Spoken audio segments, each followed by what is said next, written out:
नमस्कार दोस्तों, मैं आज आपके लिए संतोषी माता की कथा लेकर आई हूँ और आप ध्यान से सुनना, ठीक है।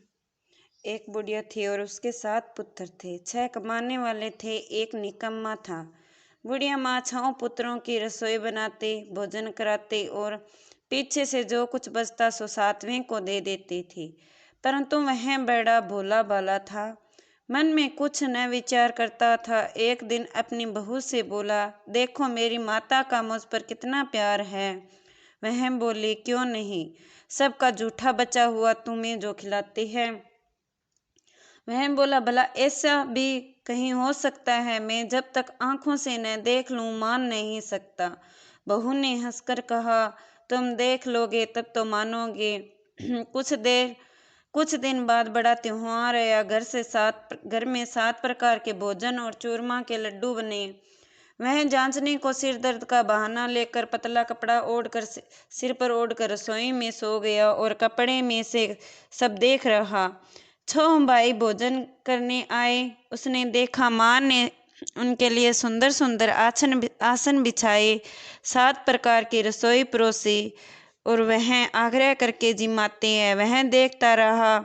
6 भाई भोजन कर उठे तब माता ने उनकी जूठी थालियों में से लड्डुओं के टुकड़ों को उठाया और एक लड्डू बनाया। जूठन साफ कर बुढ़िया माँ ने पुकारा, उठो बेटा, 6 भाई भोजन कर गए, अब तू ही बाकी है, उठ न कब खाएगा। वह कहने लगा, माँ मुझे भोजन नहीं करना, मैं परदेश जा रहा हूँ। माता ने कहा, कल जाता हो आज ही जा। वह बोला, हाँ हाँ आज ही जा रहा हूँ। यह कहकर वह घर से निकल गया। चलते चलते समय बहू की याद आई। वह गौशाला में कंडे थाप रही थी। वहीं जाकर उससे बोला, दोहो दुआ, हम जावे परदेश को आवेंगे कुछ कार, तुम रहियो संतोष से धर्म आपनो पाल। वह बोली, जाओ पिया आनंद से हमरो सोच हटाए, राम भरोसे हम रहे ईश्वर तुम्हें सहाय। देख निशानी आपनी देख दरू में दीर, सुधिमती हमारी बिसराइयो रखियो मन गंभीर। वह बोला, मेरे पास तो कुछ नहीं है, अंगूठी है सो ले जा और ले लो और अपने कुछ निशानी मुझे दे दो। वह बोले, मेरे पास क्या है, गोबर भरा हाथ है। यह कहकर उसकी पीठ में गोबर के हाथ की थापी मार देती है। वह चल दिया। चलते चलते दूर देश में पहुंचा। वहां पर एक साहूकार की दुकान थी। वहां जाकर कहने लगा, भाई मुझे नौकरी पर रख लो। साहूकार को जरूरत थी, बोला, रह जा। लड़के ने पूछा, तनख्वाह क्या दोगे? साहूकार ने कहा, काम देकर दाम मिलेगा। साहूकार की नौकरी मिली। वह सवेरे 7 बजे से रात 9 बजे तक नौकरी करता रहता था। कुछ दिनों में दुकान का सारा लेन देन, हिसाब किताब, ग्राहकों को माल बेचना, सारा काम करने लगा। साहूकार के 8-9 नौकर थे। वे सब चक्कर खाने लगे कि यह तो बहुत होशियार बन गया है। सेठ ने भी काम देखा और 6 महीने में उसे आधे मुनाफे का साझीदार बना लिया। वह 12 वर्ष में ही नामी सेठ बन गया और मालिक सारा कारोबार उस पर छोड़कर बाहर चला गया। अब बहू पर क्या बीती सुनो। सास ससुर उसे दुख देने लगे। सारी गृहस्थी का काम करके उसे लकड़ी लेने जंगल में बेचते थे। इस बीच घर की रोटियों के आटे से जो भूसी निकलती उसकी रोटी बनाकर रख दी जाती और फूटे नारियल के खोपरे में पानी। इस तरह दिन बीतते रहे। एक दिन वह लकड़ी लेने जा रही थी। रास्ते में बहुत सी स्त्रियां संतोषी माता का व्रत करती दिखाई दी। वह वहां खड़ी हो कथा सुन बोली, बहनों, यह तुम किस देवता का व्रत करती हो और इसके करने से क्या फल मिलता है? इस व्रत के करने की क्या विधि है? यदि तुम अपने व्रत का विधान मुझे समझाकर कहोगी तो मैं तुम्हारा एहसान मानूंगी। तब उनमें से एक स्त्री बोली, सुनो, यह संतोषी माता का व्रत है। इसके करने से निर्धरता, दरिद्रता नाश होता है और लक्ष्मी आती है। मन की चिंताएं दूर होती है। घर में सुख होने से मन को प्रसन्नता और शांति मिलती है। निपुत्र को पुत्र मिलता है। प्रीतम बार गया हो तो जल्दी आवे। कंवारी कन्या को मनपसंद वर मिले। द्वार में बहुत दिनों से मुकदमा चलता हो तो खत्म हो जावे। सब तरह सुख शांति हो। घर में धन जमा हो, पैसा जायदाद का लाभ हो, रोग दूर हो जावे तथा जो कुछ मन में कामना हो सब इस संतोषी माता की कृपा से पूरी हो जावे। इसमें संदेह नहीं। वह पूछने लगी, यह व्रत कैसे किया जावे, यह भी बताओ तो बड़ी कृपा होगी। स्त्री कहने लगी, शुक्रवार 1.25 रुपये का गुड़ चना ले लेना। इच्छा हो तो 5.25 रुपये का ले लेना या 11.25 रुपये का भी सहूलियत के अनुसार ले लेना। श्रद्धा और प्रेम से जितना बन सके सवाए लेना। 1.25 रुपये से 5.25 रुपये तथा इससे भी ज्यादा शक्ति और भक्ति के अनुसार लेना। हर शुक्रवार को निराहार रहकर कथा कहना सुनना। इसके बीच कर्म टूटे नहीं। लगातार नियम पालन करना। सुनने वाला कोई न मिले तो घी का दीपक जला उसके आगे जल के पात्र को रख कर कथा कहना, परंतु नियम न टूटे। जब तक कार्य सिद्ध न हो नियम का पालन करते रहना और कार्य सिद्ध हो जाने पर ही व्रत का उद्यापन करना। 3 मास में माता फल पूरा करती है। यदि किसी के खोटे ग्रह हो तो भी माता 1 वर्ष में अवश्य कार्य को सिद्ध करती है।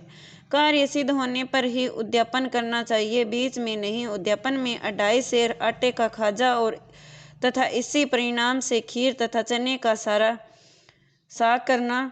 8 लड़कों को भोजन कराना। जहाँ तक मिले देवर जेठ भाई बंधु कुटुंब के लड़के लेना। न मिले तो रिश्तेदार और पड़ोसियों के लड़के बुलाना, उन्हें भोजन कराना। यथाशक्ति दक्षिणा दे माता का नियम पूरा करना।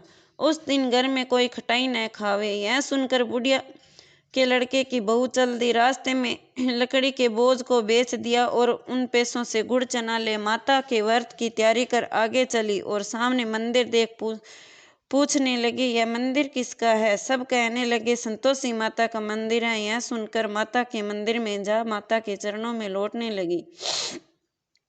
दीन होकर विनती करने लगी, माँ मैं निपट मूर्ख हूँ, व्रत के नियम नहीं कुछ नहीं जानती हूँ, मैं कुछ बहुत दुखी हूँ। हे माता जगजननी मेरा दुख दूर कर, मैं तेरी शरण में हूँ। माता को दया आई। एक शुक्रवार बीता कि दूसरे शुक्रवार को ही उसके पति का पत्र आया और तीसरे को उसका भेजा हुआ पैसा भी आ पहुंचा। यह देख जेठानी मुँह सिकोड़ने लगी, इतने दिनों में पैसा आया, इसमें क्या बड़ाई। लड़के ताने देने लगे। काकी के पास अब पत्र आने लगे, रुपया आने लगा। अब तो काकी की खातिर बढ़ेगी, अब तो काकी बुलाने से भी नहीं बोलेगी। बेचारी सरलता से कहती, भैया पत्थर आवे रुपया आवे तो हम सब के लिए अच्छा ही है। ऐसा कहकर आंखों में आंसू भरकर संतोषी माता के मंदिर में आ मातेश्वरी के चरणों में गिरकर रोने लगी। माँ मैंने तुमसे पैसे नहीं मांगे, मुझे पैसा से क्या काम है, मुझे तो अपने सुहाग से काम है, मैं तो अपने स्वामी के दर्शन और सेवा मांगती हूँ। तब माता ने प्रसन्न होकर कहा, जा बेटी तेरा स्वामी आएगा। यह सुन खुशी से बावली हो घर में जाकर काम करने लगी। अब संतोषी माँ विचार करने लगी, इस बोली पुत्री से मैंने कह तो दिया है तो तेरा पति आवेगा, पर आवेगा कहाँ से? वह तो सोपन में भी इसे याद नहीं करता है, इसे याद दिलाने जाना पड़ेगा। इस तरह माता बुढ़िया के बेटे के सोपन में जाकर प्रगट और कहने लगी, साहूकार के बेटे सोता है या जागता? मैं बोला, माता सोता भी नहीं हूँ और जागता भी नहीं हूँ, बीच में ही हूँ, क्या कहो क्या आज्ञा है? माँ कहने लगी, तेरा घर बार कुछ है या नहीं? वह बोला, मेरा सब कुछ है माता, माँ बाप भाई बहन, यह क्या कमी है? माँ बोली पुत्र तेरी स्त्री घोर कष्ट उठा रही है, माँ उसे तेरे माँ बाप उसे दुख दे रहे हैं, वह तेरे लिए तरस रही है, तू उसकी सुधि ले। मैं बोला, हाँ माता यह तो मुझे मालूम है, परंतु मैं जाऊं तो जाऊं कैसे? प्रदेश की बात है, लेन देन का कोई हिसाब नहीं है, कोई जाने का रास्ता नजर नहीं आता, कैसे चला जाऊं? माँ कहने लगी, मेरी बात मान। सवेरे नहा धोकर संतोषी माता का नाम ले, घी का दीपक जला, दंडवत कर दुकान पर जा बैठना, देखते देखते तेरा लेन देन सब चुक जाएगा, जमा माल बिक जाएगा, सांझ होते होते धन का ढेर लग जाएगा। जब सवेरे बहुत जल्दी उसने लोगों से अपने सपने की बात कही तो सब उसकी बात अनसुनी कर दिल्लगी उड़ाने लगे। कहीं सपने भी सच होते हैं। एक बुढ़ा बोला, देख भाई मेरी बात मान, इस प्रकार साच झूठ करने से बदले में देवता ने जैसा कहा है वैसा ही कर, में तेरा क्या जाता है। वह बुढ़े की बात मान स्नान कर संतोषी माँ को दंडवत कर घी का दीपक जला दुकान पर जा बैठा। थोड़ी देर में वह क्या देखता है कि देने वाले दे जाते हैं और लेने वाले सौदा ले जाते हैं। रुपए लाने वाले लाए और हिसाब लेने लगे। कोठे से भरे सामान के खरीदार नौकर नगद दाम में सौदा करने लगे। शाम तक धन का ढेर लग गया। माता का चमत्कार देखकर प्रसन्न हो मन में माता का नाम ले घर में ले जाने के वास्ते गहना कपड़ा खरीदने लगा और वहां के काम से निपट कर वह घर को रवाना हुआ। वहां बहू बेचारी जंगल में लकड़ी लेने जाती, लौटते वक्त माँ के मंदिर पर विश्राम करती। वह तो उसका रोजाना रुकने का स्थान था। दूर से धूल उड़ती देख वह माता से पूछती है, हे माता यह धूल कैसी उड़ रही है। माँ कहती है, हे पुत्री तेरा पति आ रहा है, अब तुम ऐसा कर लकड़ियों के 3 बोझ बना ला, एक नदी के किनारे रख, दूसरा मेरे मंदिर पर और तीसरा अपने सिर पर रख। तेरे पति को लकड़ी का गट्ठा देकर मोह पैदा होगा, वह रुकेगा, नाश्ता पानी बना खाकर माँ से मिलने जाएगा। तब तू लकड़ियों का बोझ उठाकर घर जाना और बीच चौक में गड्ढा डालकर 3 आवाज लगाना, लो सासू जी लकड़ियों का गट्ठा लाओ, भूसे की रोटी दो, नारियल के खोपरे में पानी दो, आज कौन मेहमान आए। माँ की बात सुनकर बहू बहुत अच्छा माता कहकर प्रसन्न हो लकड़ियां के 3 गट्ठे लाई और एक नदी के तट पर एक माता के मंदिर पर रखा। इतने में ही मुसाफिर आ पहुंचा। सूखी लकड़ी देखकर उसकी इच्छा हुई कि अब यहीं विश्राम करे और भोजन बना खाकर गांव जाए। इस प्रकार भोजन बना विश्राम कर वह गांव को गया। सबसे प्रेम से मिला। उसी समय बहू सिर पर लकड़ी का गट्ठा लिए आती है। लकड़ी का भारी बोझ आंगन में डाल जोर से 3 आवाज देती है, लो सासू जी लकड़ी का गट्ठा लो, भूसे की रोटी दो, नारियल के खोपड़े में पानी दो, आज मेहमान कौन है। यह सुनकर सास बाहर आ अपनी दिए हुए कष्टों को बुलाते हुए कहते हैं, बहू ऐसा क्यों कहती है, तेरा मालिक ही आया है, आ बैठ मीठा भात खा, भोजन कर, कपड़े गहने पहन। इतने में आवाज सुनकर उसका स्वामी बाहर आता है और अंगूठी देखकर व्याकुल हो माँ से पूछता है, माँ यह कौन है। माँ कहती है, बेटा यह तेरी बहू है, आज 12 वर्ष हो गए है, तू जब से गया है तब से सारे गांव में जानवर की तरह भटकती फिरती है, काम घर का कुछ करती है नहीं, 4 समय आकर खा जाती है। अब तुझे देखकर भूसी की रोटी और नारियल के खोपरे में पानी मांगती है। वह लज्जित तो बोला, ठीक है माँ, मैंने इसे भी देखा है और तुम्हें भी देखा है, अब तुम मुझसे दूसरे घर की चाबी दो और मैं उसमें रहूंगा। तब माँ बोले, ठीक है बेटा, तेरी जैसी मर्जी, कहकर ताली का गुच्छा पटक दिया। उसने ताली से ले दूसरे कमरे में जो 3री मंजिल के ऊपर था खोलकर सारा सामान जमाया। एक दिन में ही वह राजा के महल के जैसा ठाट बाट बन गया। अब क्या था, वे दोनों सुखपूर्वक रहने लगे। इतने में अगला शुक्रवार आया। बहू ने अपने पति से कहा कि मुझे माता का उद्यापन करना है। पति बोला, बहुत अच्छा, खुशी से करो। वह तुरंत ही उद्यापन की तैयारी करने लगी। जेठ के लड़कों को भोजन के लिए कहने गई, उसने मंजूर किया, परंतु पीछे जेठानी अपने बच्चों को सिखलाती है, देखो रे भोजन के समय सब लोग खटाई मांगना, जिससे उसका उद्यापन पूरा न हो। लड़के जीमने आए, खीर पेट भरकर खाई, परंतु याद आते ही कहने लगे, हमें कुछ खटाई दो, खीर खाना में बाता नहीं है, देखकर अरुचि होती है। बहू कहने लगी, खटाई किसी को नहीं दी जाएगी, है तो संतोष से माता का प्रसाद है। लड़के तुरंत उठ खड़े हुए, बोले, पैसा लो। बोली बहू, कुछ जानती नहीं थी, सो उन्हें पैसे दिए। लड़के उसी समय जाकर इमली खाने लगे। यह देखकर बहू पर माताजी ने कोप किया। राजा के दूत उसके पति को पकड़ ले गए। जेठ जिठानी मनमाने खोटे वचन कहने लगे, लूट लूट कर धन इकट्ठा कर लाया था, सो राजा के दूत पकड़ ले गए, अब वह मालूम पड़ जाएगा तब जेल की हवा खाएगा। बहू से यह वचन सहन नहीं हुए। रोती रोती माता के मंदिर गई। हे माता, तुमने यह क्या किया, हंसाकर अब क्यों रुलाने लगी है। माता बोली, पुत्री, तूने उद्यापन करके मेरा व्रत भंग किया है, इतनी जल्दी सब बातें भुला दी। वह कहने लगी, माता भूली तो नहीं थी, पर न कुछ अपराध किया है, मुझे तो लड़कों ने भूल में डाल दिया। मैंने भूल से उन्हें पैसे दे दिए, मुझे क्षमा कर दो माँ। माँ बोली, ऐसी भी कई भूल होती है। वह बोली, माँ मुझे माफ़ कर दो, मैं फिर तुम्हारा उद्यापन करूँगी। माँ बोली, अब भूल मत करना। वह बोली, अब नहीं होगी माँ, अब मत बतलाओ वह कैसे आवेंगे। माँ बोले, जा पुत्री, तेरा पति तुझे रास्ते में ही आता मिलेगा। वह घर चली, राह में पति आता मिला। उसने पूछा, तुम कहाँ गए थे? तब वह कहने लगा कि इतना धन कमाया है, उसका टैक्स राजा ने मांगा था, वह भरने गया था।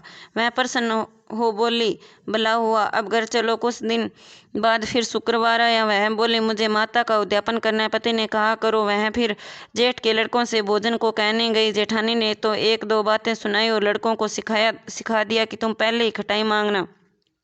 लड़के कहने लगे, जगह हमें खीर खाना नहीं भाता, जी बिगड़ता है, कुछ खटाई खाने को देना। वह बोले, खटाई खाने को नहीं मिलेगी, आना हो तो आओ, नहीं। वह ब्राह्मणों के लड़के को ला भोजन कराने लगी। यथाशक्ति दक्षिणा की जगह एक एक फल उन्हें दिया। इससे संतोषी माता प्रसन्न हुई। माता की कृपा होते ही 9वें मास उसको चंद्रमा के समान सुंदर पुत्र प्राप्त हुआ। पुत्र को लेकर प्रतिदिन माताजी के मंदिर में जाने लगी। माँ ने सोचा कि यह रोज आती है, आज क्यों न मैं ही इसके घर चलूं, इसका आसरा देखूं तो सही। यही विचार कर माता ने भयानक रूप बनाया। गुड़ और चने से सना मुख, ऊपर सूंड के समान होठ, उस पर मक्खियां बिन बिना रही थी। दहलीज में पांव रखते ही उसकी सास चिल्लाई, देखो रे, कोई चुड़ैल डाकिन चली आ रही है, लड़कों इसे भगाओ, नहीं तो किसी को खा जाएगी। लड़के डरने लगे और चिल्लाकर खिड़की बंद करने लगे। बहू रोशनदान में से देख रही थी, प्रसन्नता से पगली होकर चिल्लाने लगी, आज मेरी माताजी मेरे घर आई है। यह कहकर बच्चे को दूध पिलाने से हटाते, इतने में सास का क्रोध फूट पड़ा। बोली, रांड इसे देखकर कैसी उतावली हुई है, जो बच्चे को पटक दिया है। इतने में माँ के प्रताप से जहाँ देखो वही लड़के ही लड़के नजर आने लगे। वह बोले, माँ जी, मैं जिनका व्रत करती हूँ यह वही संतोषी माता। इतना का झट से सारे घर के किवाड़ खोल देती है। सबने माता के चरण पकड़ लिए और विनती कर कहने लगे, हे माता, हम मूर्ख हैं, हम अज्ञानी हैं, पापी है, तुम्हारे व्रत की विधि हम नहीं जानते, तुम्हारा व्रत भंग कर हमने बहुत बड़ा अपराध किया है। हे माता, आप हमारा अपराध क्षमा करो। इस प्रकार माता प्रसन्न हुई। माता ने बहू को जैसा फल दिया वैसा सबको दे, जो पढ़े उसको मनोरथ पूर्ण हो। बोलो संतोषी माता की जय हो। जय संतोषी माता की।